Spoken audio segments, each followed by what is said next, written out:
Bienvenue sur les antennes de Radio Imo, Radio Territoria. C'est la conclusion de cette 4e journée du Réno Tour qui faisait escale à Rennes. On remercie d'ailleurs les équipes du Mama Shelter pour leur accueil. La chaîne hôtelière qui a investi l'ancien hôtel des Monnaies dans le cœur historique de la ville de Rennes. Merci également aux différents speakers qui se sont relayés et sont intervenus dans le cadre des 3 tables rondes qui seront donc bientôt disponibles, j'insiste là-dessus, en replay sur les antennes de Bâti Radio et Radio Territoria. Comme annoncé tout à l'heure en introduction, c'est le moment de conclure cette belle journée et m'a rejoint Olivier Dehaze. Bonjour. Bonjour. Vous êtes vice-président de la métropole en charge du climat et de l'énergie et maire également d'Assigné. Alors j'ai fait mes petites recherches parce que je ne suis pas du coin. C'est à 10 km à l'est de Rennes, c'est ça ? C'est ça, 7000 habitants. 7000 habitants, ok, très bien. On est également aussi concerné, j'imagine, en tant que maire d'une petite commune, par la rénovation énergétique, évidemment aussi. On est tous concernés par la rénovation énergétique, à titre individuel dans le logement qu'on habite, comme à titre d'élus ou de citoyens. Et dans toutes les communes, il y a des nécessités de rénover un certain nombre de bâtiments. Ouais. C'est pas que les logements, la rénovation, ça peut être aussi sur un certain nombre de bâtiments publics, voire de bâtiments d'entreprise. Je rappelle qu'il y a un décret qui est le décret tertiaire qui impose de la rénovation à toutes les surfaces tertiaires de plus de 1000 m², si je ne m'abuse. Donc il y a forcément du travail. Donc il y a aussi du travail dans autre chose que les logements, même si évidemment les logements constituent un gisement très important de biens à rénover. Bon, vous avez pu assister à quelques-unes des tables rondes. Qu'est-ce que vous avez pensé des différents échanges qu'il y a eu ? Alors, des échanges intéressants. J'ai malheureusement pas pu voir la première table ronde. Vous pourrez la voir en replay, mais vous la verrez en replay. Potentiellement, oui. Donc, c'est toujours intéressant de pouvoir suivre des événements sur les questions de rénovation énergétique des bâtiments, puisque c'est un des gros enjeux pour, je pense, l'ensemble des territoires. Là, il se trouve que sur Rennes Métropole, on vient d'arrêter notre plan climat et énergie territoriale dans sa version révisée. Le premier est daté de 2019, on vient de le réviser là en 2024. L'ensemble des bâtiments, c'est autour de 30% des émissions de gaz à effet de serre du territoire. Donc si on veut se projeter à 2050 sur une trajectoire de neutralité carbone, ça signifie quoi ? Ça signifie concrètement qu'à 2050, il nous faut 0 énergie fossile dans les bâtiments, dans le chauffage des bâtiments. Il nous faut aussi ça sur la mobilité. Et il faut qu'on ait diminué d'environ 40% la demande, 45% la demande en énergie.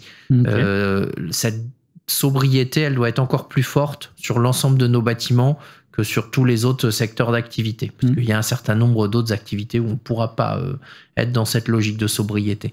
Concrètement, pour nous, sur le territoire métropolitain, ça veut dire quoi ?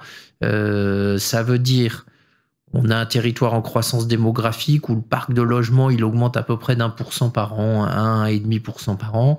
Ça veut dire qu'en 2050, les logements qui sont déjà construits aujourd'hui, c'est 90% des logements qui seront encore là en 2050. Donc ces logements qui sont déjà là aujourd'hui, il va falloir les décarboner, il va falloir diminuer leur demande en énergie drastiquement. Ça veut dire quoi ? Ça veut dire qu'on est obligé de s'intéresser à ce sujet-là.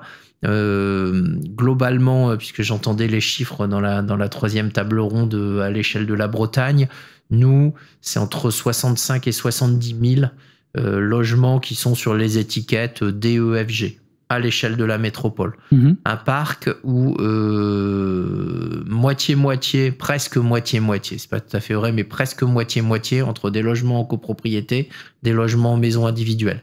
Évidemment, c'est pas réparti géographiquement de manière complètement homogène. Les copropriétés, elles sont à Rennes dans la ville-centre. Les maisons individuelles, elles sont plutôt dans les 42 autres communes de la métropole. Mais on a vraiment besoin d'aller rénover tout l'ensemble du parc et on promeut une logique de rénovation globale, performante, avec un objectif d'atteindre le niveau BBC Réno, donc étiquette B, au DPE, pour l'ensemble des rénovations Et notre objectif, inscrit dans notre trajectoire du plan climat, pour tenir la neutralité carbone à 2050, c'est à partir de 2030, 5000 logements rénovés au niveau BBC par an. 5000 logements par an. D'accord. Et ça, on est capable de le tenir?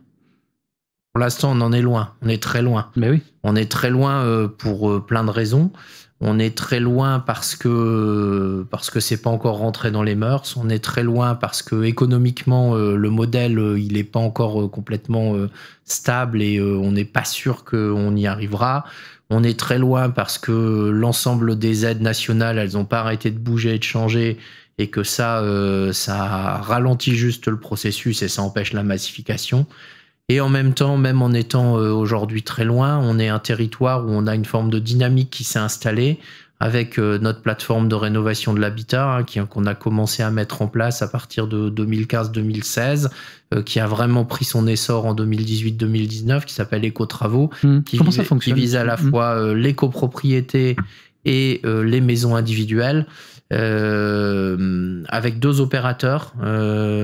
Pour les copropriétés, c'est Territoire Public, notre SPL qui fait aussi de l'aménagement, qui s'occupe de la rénovation du centre-ville de Rennes, et puis l'Agence locale de l'énergie et du climat, que je préside également, qui s'occupe plutôt de l'accompagnement des ménages en maison individuelle.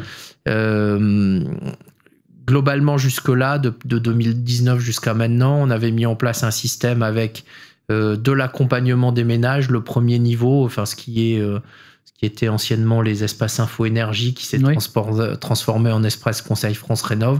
Donc accompagnement de tous les ménages sur le premier niveau, les conseils.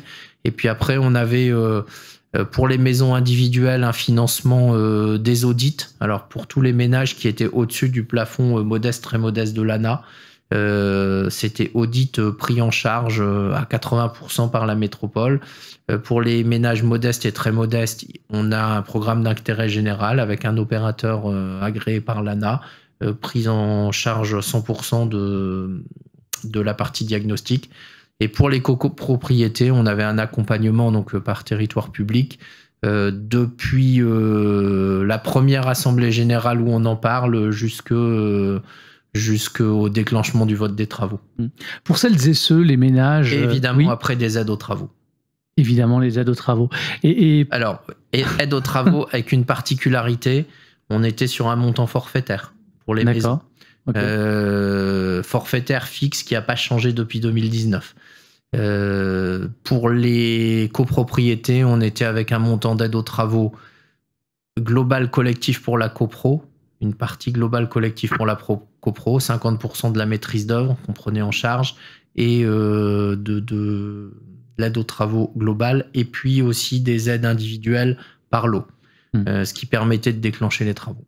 Et là, on est en train, évidemment, c'était un dispositif qui avait été déclenché avec notre plan climat de 2019, qui s'inscrivait dans un contexte qui était celui des aides nationales à ce moment-là. Évidemment, tout a été chamboulé. Donc là, on est en train de revoir et notre maquette financière et nos dispositifs d'aide avec notre nouveau plan climat et dans le cadre du contexte national des aides nationales qui ont quand même beaucoup bougé. Avec les aides que vous proposez en plus des aides nationales, tout à fait. Vous participez aussi à avancer les frais de travaux? On l'a fait surtout pour les copropriétés puisque c'est un chemin bloquant souvent pour les copropriétés. Je ne sais pas s'il y a des banquiers dans la salle, mais s'il y a des banquiers dans la salle, aujourd'hui, il nous manque un produit bancaire collectif pour la copro qui ne soit pas individualisé où on regarde ce qu'on prête à chaque ménage parce qu'on a plein de copros où il y a des ménages, ils peuvent juste plus emprunter 1 euro pour des tas de raisons.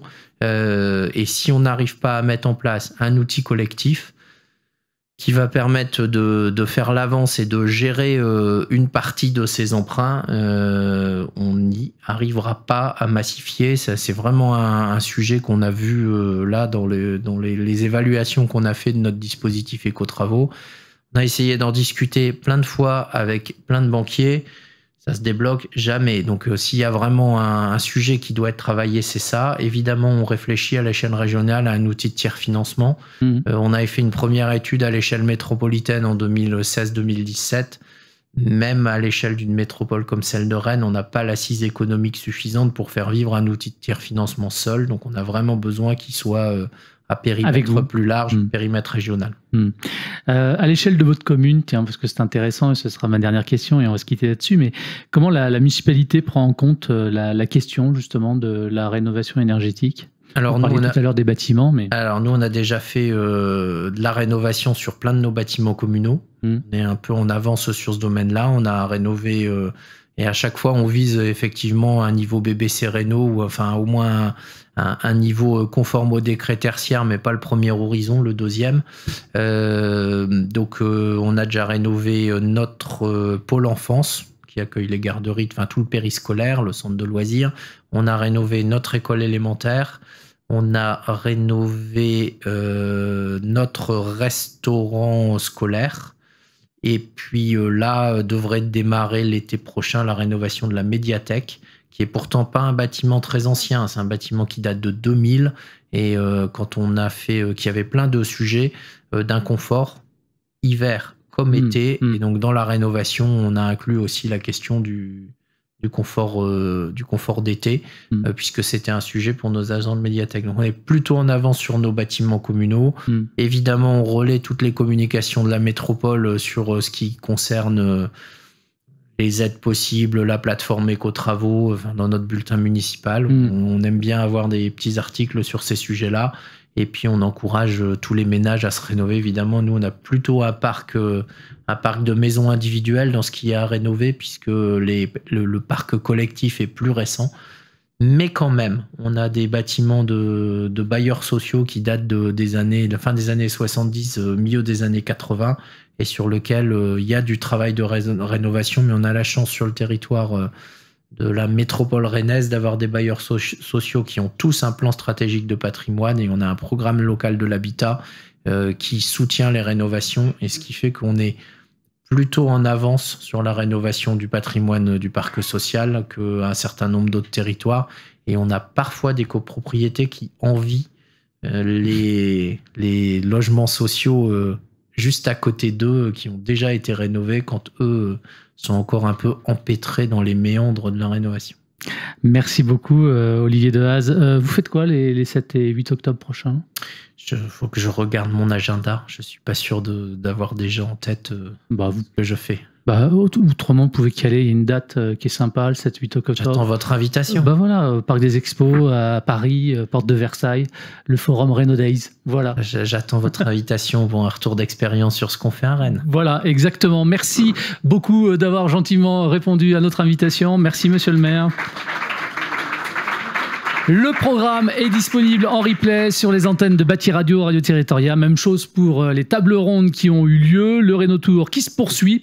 Rendez-vous maintenant. Dans 2 semaines, on sera à Lyon. Ce sera le 17 avril, pour être tout à fait précis, au cœur du quartier Lyon-Confluence, dans un bâtiment industriel des années 30, la Sucrière, qui a été entièrement rénové en 2011. Et pour finir, donc, ce rappel, 7 et 8 octobre, le forum Reno Days, Paris, Porte de Versailles, Parc Expo. Merci de nous avoir suivis, merci de votre fidélité et à très vite. Ciao, salut.